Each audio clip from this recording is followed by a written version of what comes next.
दोस्तों, जो Suzuki car company है वो अपनी महीने में 1 लाख से ज़्यादा कार बेच देती है और वहीं जो और कार कंपनियां हैं वो इतनी गाड़ियां नहीं बेच पाती।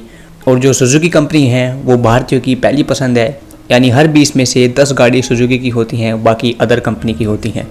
और सुजुकी इंडियन कार मार्केट में इतना ज़्यादा फेमस हो चुका है, यानी जब भी कोई नई गाड़ी खरीदता है वो हमेशा सुजुकी गाड़ियों को ज़रूर चेक करता है।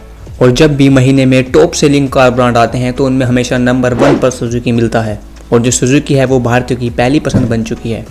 लेकिन क्या आपने एक चीज़ नोटिस की, मैंने जितनी बार भी सुजुकी का नाम बोला मैंने उसके साथ मारुति का नाम नहीं जोड़ा। ऐसा क्यों? अगर आपको भी ये चीज़ जाननी है तो वीडियो में एंड तक ज़रूर बने रहना, मैं आपको इसकी सारी हिस्ट्री बता दूंगा। तो चलते हैं वीडियो में आगे। तो मित्रों, बात है आज़ादी के कुछ समय बाद, यानी 1971 की।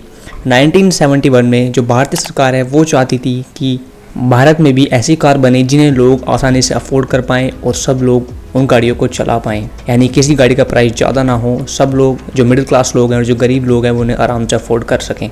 लेकिन आने वाले 9-10 साल में कोई भी कार नहीं बनी, ना कोई ऐसी कार बनी जिसे कोई अमीर आदमी खरीद सके और ना कोई ऐसी कार बनी जिसे कोई गरीब आदमी खरीद सके।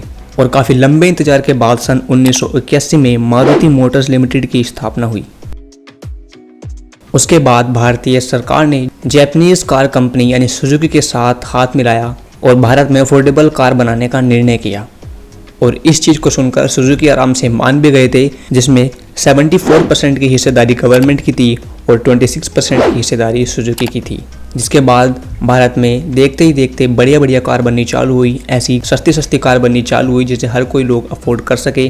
जैसे कि आप मारुति 800 को देख सकते हैं। मारुति 800 ने कम से कम 20 साल भारतीय कार मार्केट में राज किया है। सुजुकी ने सन 1983 में मारुति सुजुकी 800 को लॉन्च किया। उसके बाद फिर 1985 में मारुति सुजुकी जिप्सी और ओमनी जैसी कार को लॉन्च किया।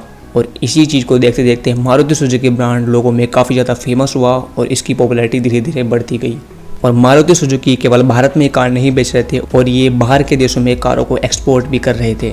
और फिर सुजुकी ने कंपनी की सक्सेस को देखकर अपनी हिस्सेदारी बढ़ाने का फैसला किया। सुजुकी की हिस्सेदारी 1981 में 26% थी, जो 1987 में 40% की हो गई। और फिर बढ़ते बढ़ते ये हिस्सेदारी 1992 में 50% तक पहुंच गई। और जो भारतीय लोग हैं मारुति सुजुकी की कार को काफ़ी ज़्यादा पसंद कर रहे थे और बढ़ चढ़ के खरीद रहे थे। और फिर 2007 आते आते सरकार ने अपना पूरा स्टैक प्राइवेट सेक्टर में बेच दिया। और ऐसा होते ही जापान की सुजुकी कंपनी हमारी मारुति सुजुकी कंपनी की सबसे बड़ी स्टेक होल्डर बन गई, जिसकी हिस्सेदारी 54% की थी।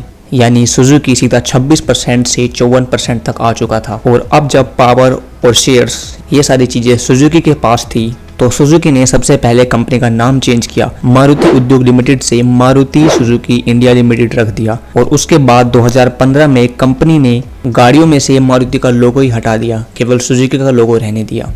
और फिर 2017 आते आते आपने देखा होगा, ना तो उसमें मारुति का लोगो है ना ही मारुति का नाम है, केवल कंपनी का नाम सुजुकी है और जो लोगो है वो भी केवल सुजुकी का है। और 2022 में सुजुकी का शेयर था 56.3% और इसके साथ सुजुकी भारत की बेस्ट सेलिंग कार ब्रांड है। तो इस तरीके से मारुति सुजुकी की गाड़ियों में से मारुति का लोगो और नाम धीरे धीरे हटता गया और सुजुकी बरकरार रहा। लेकिन चाहे कुछ भी हो जाए, जो मारुति 800 गाड़ी थी वो आज भी लोगों के दिलों पर राज करती है। दुनिया के सबसे बढ़िया क्रिकेटर सचिन तेंदुलकर का भी सपना था कि वे मारुति 800 को परचेज करें। यानी आप सोच सकते हो कि उस समय पर मारुति सुजुकी की कितनी बड़ी पॉपुलैरिटी थी और जो 800 गाड़ी थी वो कितनी ज़्यादा पॉपुलर थी। इस गाड़ी ने कम से कम 20 सालों से भी ज़्यादा इंडियन कार मार्केट पर राज किया है। और जो सुजुकी कंपनी है वो मार्केट में अपनी नई नई गाड़ियाँ लाता रहता है। और मैं भी आपके लिए ऐसी अमेजिंग वीडियो लाता रहता हूँ, तो फटाफट चैनल को सब्सक्राइब कर लो। वीडियो अच्छी लगी तो वीडियो को फटाफट से लाइक कर दो। मिलते हैं आपसे एक और नेक्स्ट वीडियो में।